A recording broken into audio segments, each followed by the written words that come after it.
Hi, Rich Tehrani here in the TMC newsroom, and today we've got Susan Schramm with us, who's the head of marketing North America for Nokia Siemens Networks. Susan, how are you? Terrific.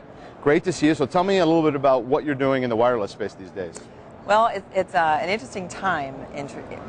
Despite the fact that the downturn of this economy is making a lot of people rethink their strategies, we're sitting here having conversations about how we can show operators how to thrive and actually use this to really gain momentum in their own business strategies. So we're finding that individual operators are actually using this time to make some very pragmatic steps to help drive revenue, help drive retain customers, and really rethink how to be efficient in today's economy. So as the timing of CTIA, despite the fact that trade shows are on the wane, we're finding there's a real urgency for dialogue about what we need to do, and we've been delighted at the conversations we're having here at the show.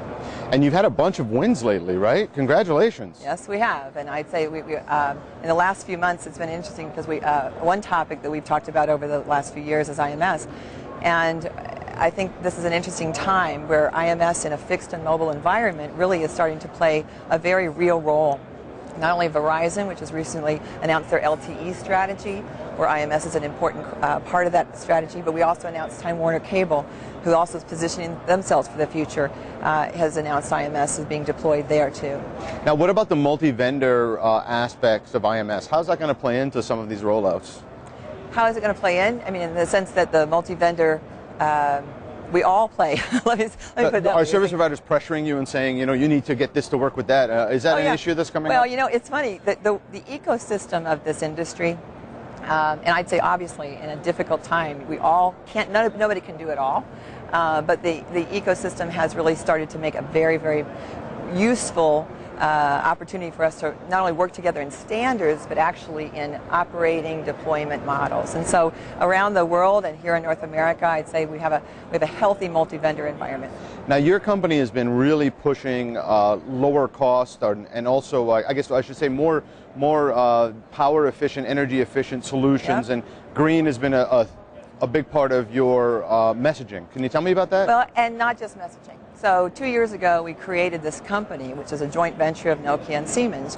And if you think about the cultures of those companies, they have a long, long time been very committed to green. They just think green as far as their business values.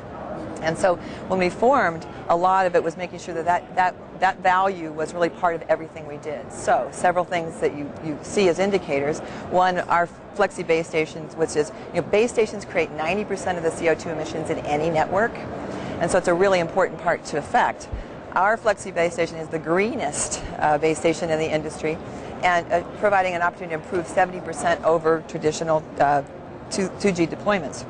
So one is the products that we actually bring to market, and the Flexi just won the CTIA Award for Green Networks, got first place in the Green Networks Award category.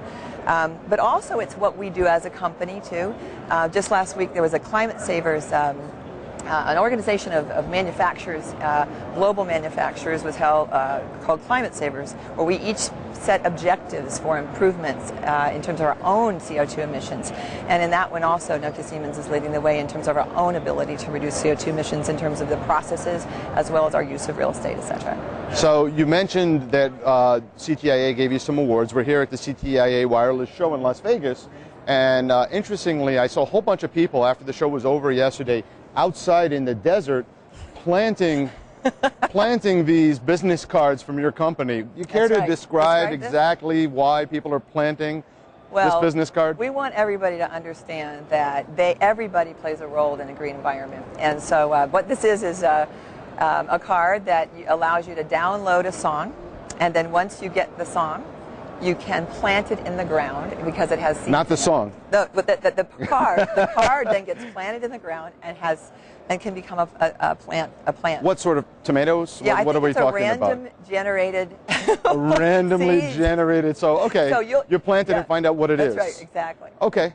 All right, good. So I would say that of all the things we had this year, we had free coffee and we had discussions of, other things that our discussion of how every person can make a difference in the environment with these seeds was probably the most fun. Yeah, please don't take that. I can't wait to take this back to Connecticut and plant it near TMC headquarters. So you can start. It's perfect. It's fantastic. I'll put that away. So what are some of the other things that carriers need to know about your company? Well, I mean, we can't have come to CTIA this year without having a very big discussion of efficiency. And so the interesting thing we're finding is that every customer is trying to figure out how am I smart with every dollar I spend today and get the biggest readiness for the next generation. And so we're obviously talking about LTE ready networks. Right. We're talking about it in terms of not just the radio, which clearly is important. Our radio networks are every 3G box you buy is LTE ready because it's software upgradable.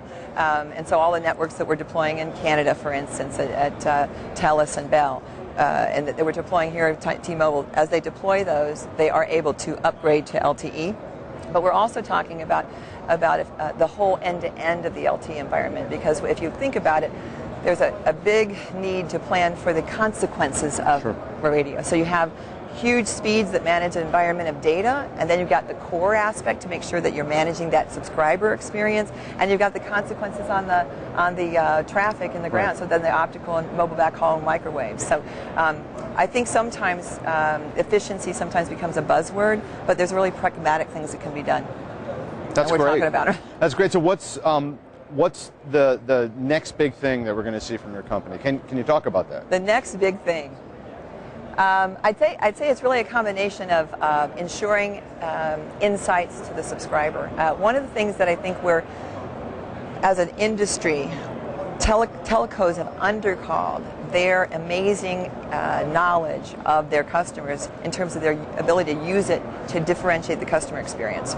So our subscriber data management applications that we are leveraging with our customers, and many customers around North America, are to help them mine the information about their customers and plan for networks that are really helping to be more intuitive. And really, I mean, we have the classic case of the Googles of the world and the telcos of the world, but that is an undercalled opportunity that we're helping our telcos solve. Their ability to really help their customers have a more satisfying experience because they use the information they know about them to make the experience better. So that's one of the differentiators of the company, it sounds like. Sure. I would say, well, the differentiator of the company is we are uniquely able to deliver the solution, not just in piece parts, but into end-to-end. And whether you buy from us a piece of our capability, we plan for you to ensure you have all the pieces put together. Is that via integration?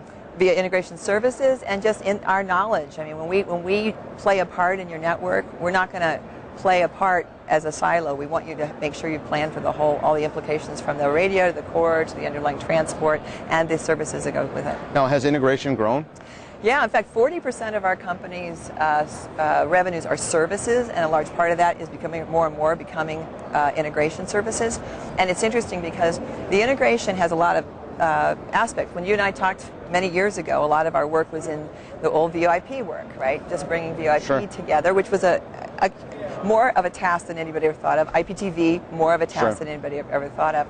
Now a lot of it is moving towards the aspects of having more focus on putting platforms together to have service delivery platforms kind of stuff. So we're doing a lot. And our experience in integration, our fingernails being dirty, and a lot of the aspects of this has helped carriers be more efficient and fast. And so that's a large part of our strategy.